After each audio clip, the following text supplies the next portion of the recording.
waaye nag ku nekk ak langage bi waxee ak moom. À l'époque dama toogoon ak président Abdou Diouf ma ni ko xëy na ñeneen dinañ la wax ni la xale bi parce que boobu xale bi rek la ñuy wax ñu naan la l'enfant terrible de Tivaouane waaw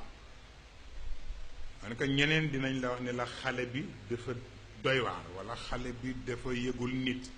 wala xale bi nangamati nangam mais gis nga président mu ne waaw ma ni ko gis nga boo bañee ma wax la langage de vérité ci sama làmmiñ mu ne waaw ma ni ko di nga toogi ba langage yu Pierre moo la koy wax xanaa doj moo lay wax dëgg gi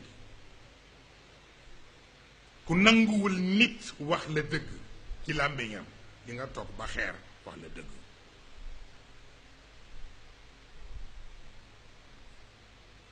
jour yooyu moo ko wax la dem meeting Thiès ñu sànni ko xeer ba am ci xeer bu dal ci loxo bi ba fii neew li te mu mer nag ni dafay duggalaat dina waaye am ku ko wax ni ko xëtër xëtër gi matu ko parce que Hassan al Basri dafa wax ni peuple boo gis moo géej ñoo yem géej bu xasee ba sàmbaraax ba buur di génn dara mënu ko téye mais peuple am na fu muy toll bu buuree téye ko dootul